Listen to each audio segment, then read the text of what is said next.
Se você é bonita nessa quinta-feira deliciosa, super alegre, cheia de informação bacana. Olha, a gente vai falar agora sobre mamoplastia, a gente vai explicar os diferentes tipos, vocês vão entender. A gente já falou aqui no programa algumas vezes das próteses de mama, né, que é uma cirurgia, enfim, muito procurada. Eu não sei, eu acho que só não ganha da lipo, né, doutor? Eu acho que a lipo ainda está na frente, mas a prótese de mama, vocês sabem que ganhou aí um espaço muito grande. Então hoje a gente vai tirar dúvidas para você entender a diferença. A gente vai falar no final sobre cicatrizes. É um assunto muito bacana. E por que eu estou dizendo isso logo no início? Porque eu, claro, quero ver suas dúvidas, suas perguntinhas. Escreva pra gente, @VocêBonitaTV pelo Twitter ou no Insta, se der tempo da gente colocar uma imagem no Insta. O Insta também tá lá para você seguir nossas fotos, @VocêBonitaTV. Quem vem, claro, mais uma vez para falar sobre esse assunto, Dr. André Colaneri, que é cirurgião plástico especialista pela Sociedade Brasileira de Cirurgia Plástica. Seja bem-vindo. Tudo bem, Carol? Mais uma vez. Muito obrigado. Tudo bom? Boa tarde.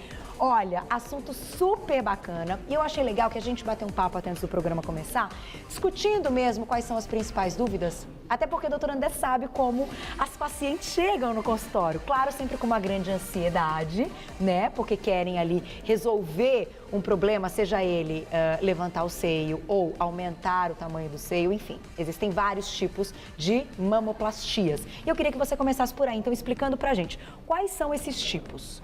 Mamoplastia, Carol, é a plástica das mamas. Das mamas, certo. Né? Então, muito se confunde os tipos. A mamoplastia redutora, a mastopexia, com prótese ou sem prótese, quando faz, se reduz e põe prótese.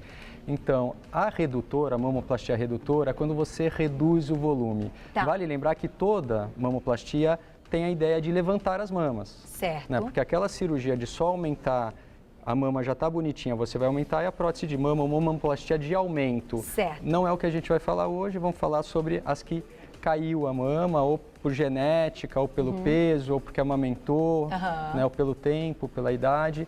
Então precisa ser reposicionada, não só modificada. Que mais acontece, né, doutor? É verdade. É o que a gente, né, com o tempo, é claro que é o que a gente mais nota, né? É verdade, então por isso que a gente da gravidade é terrível. é terrível. Fazer o quê? Amamentar, então nem se fala, e né? quanto maior a mama, maior o peso, mais ela tende a ceder com o tempo. Agora, pra gente falar então dessa primeira, que é a redução da mama. Para quais pessoas são indicadas? Então, assim, a pessoa tem que estar se sentindo... a pessoa sabe quando ela precisa, ela já está se sentindo mal, existe uma orientação médica. Como é que ela tem aquele clique? Não, eu acho que vai ficar bacana se eu fizer uma redução. Muitas pacientes procuram porque a mama é caída e também quer dar uma diminuída no volume, porque não consegue vestir uma roupa adequada, sobra no sutiã, ou tem modelo diferente da parte de cima com a parte de baixo, fica um pouquinho diferente. Ela prefere, não, vou dar uma reduzida para ficar mais harmônico o corpo como um todo. Há pacientes que têm muita dor, né, na coluna, quando é realmente grande, aí já pode dar um pouquinho problema de coluna, de dor, e até às vezes o ortopedista indica. Entendi. Né? Então a mamoplastia é para reduzir bastante o volume. Sempre levanta a areola, que está sempre abaixo, para ela ser reposicionada. Então, além de reduzir, a gente reposiciona. Quando a mama tem um volume adequado, que o paciente está feliz com o volume, né, fala assim, eu gosto do meu volume, mas a mama está caída. Eu gostaria de dar uma modelada, levantar, deixar mais juntinha, é a mastopexia. A pexia é levantar. Né? Então, é a mama que você levanta, mas nem tira volume, nem põe volume. O que retira, isso, é praticamente a pele. Como a pele não dá muito volume, né, é só levantar. É uma cirurgia simples? O pessoal acha que é só tirar a pele, não é, porque a mama inteira está abaixo da dobra. O sulco mamário, que é aquela dobrinha que fica embaixo, o ideal da mama é estar acima dele, né, Carol? Não é estar abaixo. Então, se o volume da mama está abaixo, não é só tirar a pele e levantar a areola. Você precisa reposicionar a mama inteira. Entendi. Então, é aquilo que a gente estava falando, do trabalho interno que se faz e o trabalho externo que vai dar a cicatriz. Então, a gente tem que reposicionar toda a glândula, a gordura que tem, que a mama ela é um misto de glândula e gordura. Quanto mais jovem, mais glândula, quanto mais velha ou depois de amamentar, vai se tornando com uma componente maior de gordura, por isso que fica mais mole. Né? Então, a gente tem que levantar, amarrar ela no músculo, juntar ela para ela ficar mais concisa. E vai ficar mais dura ou não? Vai ficar mais dura do que era, mas não muito dura se a paciente tiver muita gordura. Né? Então a gente melhora a forma, reposiciona, não muda o conteúdo dela.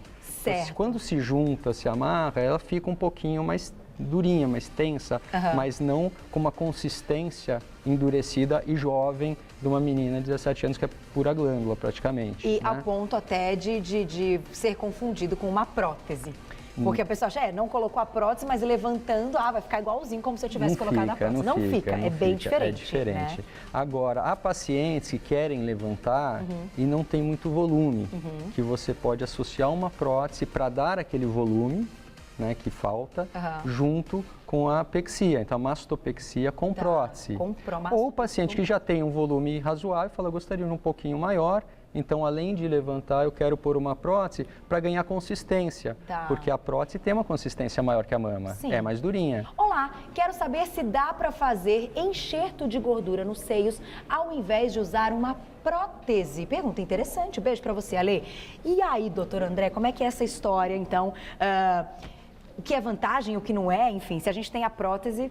É porque eu imagino que a prótese seja mais vantajosa. Como é que é essa história do enxerto, então, pra gente desmistificar se em algum momento você já ouviu? Além de aumentar, quer aumentar a consistência. Certo. Dar uma forma mais durinha, uma forma mais arredondada, dar um colo mais sexy.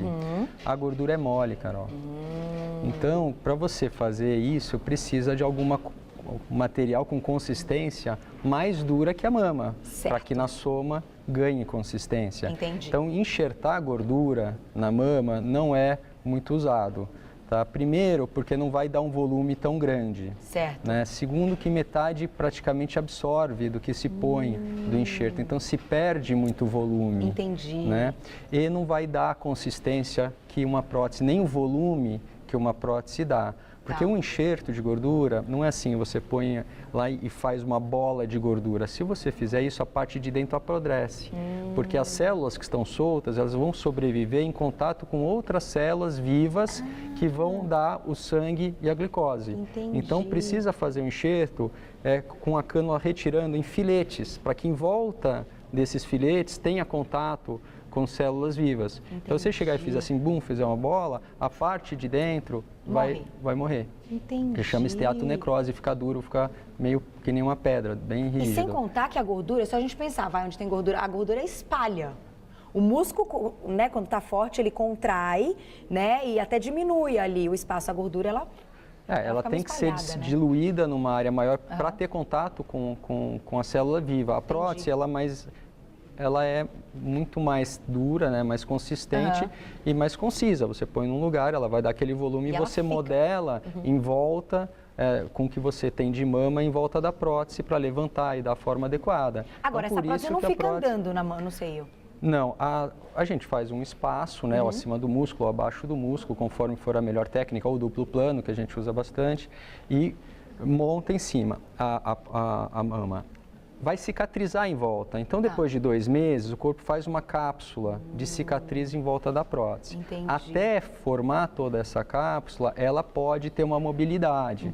Por isso que tem que evitar de fazer exercício, carregar, dormir em cima, nada disso, para preservar também a cicatriz e ela fique no lugar dela. Depois que já cicatrizou e loculou, ou seja, ela está paradinha ali, ela não sai mais do lugar. Olha só, então agora eu entendo porque, enfim, claro, dá para entender, não fazer atividade física e tudo logo nesse pós, porque tantas outras cirurgias também isso é recomendado. Mas agora eu consigo entender que é para que ela você não pode criar uma barreirinha para ela não andar, né? Isso, não pode apoiar ela de forma nenhuma para que ela não mexa. Entendi. Também tem a cicatriz, que ela vai ganhar força com o tempo, né? Diferente de uma prótese de mama que só abre um buraquinho e põe a prótese, ou seja, a cicatriz é muito pequena e geralmente em lugar sem muita tensão, ou na areola, ou embaixo da dobrinha do sulco mamário ou na axila.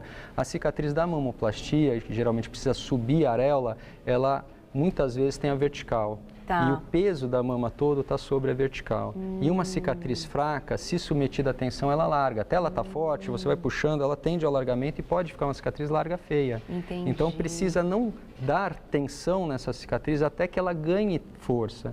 E esse ganho de força é muito grande até 2 meses. Entendi. Então por isso que tem que evitar. É o período mesmo. Isso. E até 3 semanas, qualquer cirurgia, você tem risco de sangramento. Os vasinhos que foram cortados não cicatrizaram. Entendi. Então não pode fazer nenhum exercício, porque de repente sobe a pressão, faz um estímulo e volta a sangrar. Depois, aí o problema já é mais a cicatrização, o ganho de força dela, cicatrização externa, que a gente vê, cicatrização interna, que está loculando a prótese ou grudando a glândula onde ela foi colocada, amarrada, né, que a gente monta e espera o corpo solidificar, digamos, daquela forma. Entendi. Olha, gente, a gente não para pensar nisso tudo e o negócio, ele o trabalho interno é maior que o trabalho externo. É maior que o trabalho externo, claro, porque ali o que a gente não está vendo é o que vai manter toda... A forma é dada pelo trabalho interno. Sim, e a saúde do seu organismo para que fique tudo bem, né? O externo, que é a cicatriz, ela é só feita conforme o excesso de pele. Entendi. Né? Quanto maior o excesso de pele e a flacidez,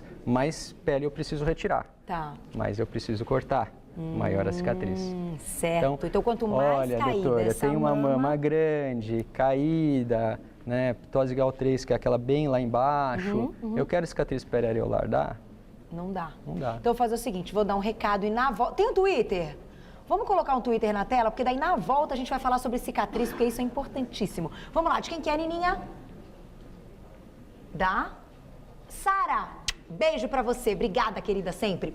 Quando eu completar 18, quero colocar prótese. Só que dizem que não é uma idade boa, já que ainda estou me formando, enfim, crescendo e tudo mais. Isso é uma discussão, né? Há 18 anos já parou de crescer. Já parou de crescer. É uma polêmica esse lance das meninas quererem colocar prótese muito novas, né? Hoje em dia as meninas já estão bem desenvolvidas, com 15, 16 anos já tem corpo de adulto, né? E isso é o precoce. suficiente para que seja colocada a prótese? É o suficiente, tecnicamente, sim. O que a gente tem que avaliar na paciente adolescente é a cabeça. Porque fisicamente, de 16 para 25, muda muito pouco. Entendi. Ela não vai crescer, não vai desenvolver muito mais as mamas, né? O que vai mudar é essa a cabeça, maturidade. A maturidade, o que entende da cirurgia, o que espera, se é realizável, né? Entendi. Ou ela imagina um resultado muito além do possível. Isso a gente precisa avaliar sempre com os pais do lado. Olha só, gente, menor de idade tem que ter os pais na consulta. Porque, claro, a gente falou já uma vez isso aqui no programa, a gente trouxe inclusive o depoimento de uma menina que tinha 17 anos e ela queria porque ela se sentia mal, a vida social dela estava super prejudicada para sair com as amigas, esse início dessa vida adulta, né? E os pais autorizaram, ela estava super feliz, então eu acho que a gente tem que... Tem muitas meninas com mamas muito grandes, com 16 anos, que querem operar e devem operar, porque a autoestima é muito baixa, dá dor, dá desconforto, ela não consegue vestir adequadamente, vai começar uma época lá de namorar mais, tudo, então isso baixa muito a autoestima. Corrigindo isso, a plástica tem muito isso de mexer com a autoestima. Ela se sentindo melhor... Toda a vida social dela, ela vai ficar melhor, vai ficar mais feliz e vai aproveitar a vida. Vamos então falar das cicatrizes. Vamos. Vamos para as imagens. Diretora, vamos colocar as imagens então, porque essa cicatriz, você vai dizer o seguinte, quero escolher minha cicatriz. Doutor, essa cicatriz em volta da areola. Certo. A menor cicatriz é para o menor excesso de pele. Certo. Então, se a areola é um pouco abaixo né, do lugar que é para ser, que é acima do sulco mamário, e você... pode tirar aquele pouquinho de pele, ou se você tem uma flacidez que não é grande, é pequena e quer aumentar o volume da mama e põe um pouco de prótese, que a hora que coloca um pouco de prótese, está esticando a pele, você está reduzindo o excesso de pele. Então, algumas mamas que não têm um volume grande e você teria uma cicatriz um pouco maior, você colocando uma prótese, você passa a deixar o excesso de pele menor, tornando possível a periareolar. Certo, uma cicatriz um pouco menor. Agora, uma pergunta da minha diretora. Diga. Enfim, esse caso aconteceu com uma pessoa que ela conhece, que retirar essa auréola, areola, gente, palavrinha difícil, areola, pode perder a sensibilidade do seio, da mama. Isso é verdade? Não é assim, a gente tira a areola e põe de novo. Então vamos entender como é que é. Se retirar a areola e colocar de novo, ela apodrece. Porque você cortou toda a vascularização, todo o sangue que chegava, você acabou retirando ele. Então, não se faz isso, a não ser com mamoplastias assim, muito grandes, muito caídas, que você acha que não consegue preservar nenhuma veia para trazer lá de baixo para cima. Aí já é uma técnica de exceção total, que daí você tira, deixa ela fininha e vira um enxerto. Entendi. Pode perder. É outra coisa. Pode perder o enxerto. Então, a gente sempre sobe com ela, cortando em volta e subindo, mas preservando aonde vem um pouco de sangue, geralmente na parte superior ou do meio ou lateral ou profunda. Nunca pode cortar tudo. Por isso que aquela mama muito caída, muito grande, com a areola lá embaixo, tem um risco maior de necrose, que é a morte da pele por falta de sangue, porque se cortou demais, não chegou sangue, pode morrer. Entendi. E quanto mais se corta, mais vai nervos, mais vai veias, a alteração de sensibilidade é maior. Então, quando se levanta pouco a areola, porque a areola é pouco caída, que a gente sempre tenta pôr ela mais ou menos no lugar certo dela, acima do sulco mamário e tal, então a alteração de sensibilidade é menor. Entendi. Cortou mais, maior alteração de sensibilidade. Cortou menos, menor alteração de sensibilidade. Isso é uma questão para ser conversada com um médico. Com certeza. E aí entra aquela pergunta comum: doutor, eu tenho uma mama muito grande, muito caída, eu quero tirar tudo e quero pôr uma prótese. Como se eu fosse transformar numa paciente que não tem mama e colocasse uma prótese, como minha amiga que era magrinha, não tinha mama nenhuma tal, e pôs e ficou tudo para cima. Entendi. Não é a mesma coisa, totalmente diferente. Porque para você retirar muito volume e levantar muito a mama, você está cortando mais nervo, cortando mais veia, você já está tornando mais provável uma necrose. Entendi. Para colocar a prótese, faz um outro espaço para caber a prótese. Tá. Aí você tem uma prótese que tem um volume embaixo, uma densidade maior, a sua mama que já está muito machucada no meio, e um sutiã que vai apertar e vai fazer um sanduíche numa pele machucada. A chance de necrose aumenta muito. Entendi. Então, nesses pacientes que querem uma mama menor, com uma consistência maior, mais redondinha que a prótese dá, vale mais a pena, faz uma redutora, deixa a mama bem pequenininha, cicatriza, depois de 6 meses coloca uma prótese, já tudo cicatrizado, durinho, com vascularização melhor para você aumentar. Olha que legal. Então nem sempre você fazer uma mamoplastia com prótese é o melhor caminho. Lógico, depende do caso. Se a mama é pequena, vai levantar não muito areola, dá para pôr uma prótese mantendo bastante a vascularização, dá para fazer. Agora, em casos que a areola é muito baixa, a mama muito grande, tem que se pensar melhor. Agora, doutor André, uma pergunta que me veio à cabeça, assim, já que a gente fala sempre muito de emagrecimento e tudo mais. Muitas vezes é necessário que essa paciente perca peso para fazer uma dessas opções de cirurgia ligadas à mama. É importante também, porque para algumas cirurgias, para uma lipo, por exemplo, o ideal é que ela esteja num limite aí de um corpo todo magro que ficou localizado, aquilo vai ser retirado. E para uma cirurgia de mama também?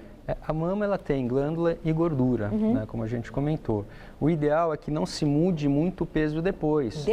Porque se fizer uma mama levantar e de repente ela emagrecer demais e ela perder o componente gorduroso, essa mama tende a cair. Entendi. Né? E se ela engordar, a mama tende a crescer. Então, o ideal é estar assim, ó, tô com esse peso, vou manter esse peso e daí faz a cirurgia. Tem exceções, né? Se a mama é caída demais, muita dor nas costas e incomoda demais, tem a indicação do ortopedista, já é uma cirurgia um pouco diferente. Você pode fazer para melhorar a qualidade de vida dela, até para ela conseguir fazer esporte, porque às vezes a mama é tão grande, pesa tanto que machuca, né? Para você transformar ela num paciente mais apto a ainda continuar melhorando a autoestima dela. Uma coisa interessante que a gente entrar na preservação dos nervos, dos vasos, é associar uma mama muito grande, muito gordurosa, que a areola é muito baixa, uma lipoaspiração. Porque a gente consegue diminuir o volume da mama sem cortar nervo e veia. Porque a lipoaspiração, ela tira a gordura e a vibrolipoaspiração, que vai vibrando, ela consegue tirar até um pouco de glândula. Se a glândula é muito densa, não tira, mas se ela é mais fraquinha, consegue tirar, preservando os vasos. Então, com isso, você consegue subir sem cortar tanto e diminuir bastante o risco de necrose. A dor tem sido menor no pós-operatório, a recuperação tem sido melhor. Olha só, né? que legal. Então, consegue preservar e lesar menos a mama. O pessoal acha a lipo lesa, a lipo é muito agressiva. Na verdade, ela não é, porque ela não corta nervo e ela não corta veia. Se for fazer a mesma coisa no bisturi, vai cortar muito mais e a alteração de sensibilidade vai ser muito maior, e a alteração de sangue vascular vai ser maior, o risco de necrose vai ser maior. Olha, então, eu acho que... Cada caso é um caso, aquela coisa. E eu acho que o mais importante de tudo isso, gente, é claro, conversar com o médico, bater esse papo, falar qual é a sua expectativa, explicar o porquê que você está ali, porquê que você quer, né, essa cirurgia, ouvir a opinião dele, porque, claro, que ele vai ter toda a experiência para cuidar do seu caso, para que você goste do resultado e que fique tudo harmônico. E é importante que você escolha sempre um cirurgião plástico que seja especialista pela Sociedade Brasileira de Cirurgia Plástica, por favor, isso é fundamental, né, fundamental. Vamos fazer o seguinte, eu te convido a voltar, porque o nosso tempo acabou, gente. A gente bate papo mesmo, mas falamos muita coisa, mas volta pra gente falar das cicatrizes, que eu acho que é uma pauta muito legal e poucas pessoas sabem sobre esse assunto. Eu te convido. Combinado. Logo mais, doutor André volta. Obrigada mais uma vez. Eu que agradeço, sempre um prazer tê-lo aqui. Doutor André Colaneri, ele que é cirurgião plástico e, como eu disse, especialista pela Sociedade Brasileira de Cirurgia Plástica. Até a próxima. Obrigado. Obrigado, um beijo. Aí, tão bom quando a gente bate papo, né? Adoro bater papo com gente competente.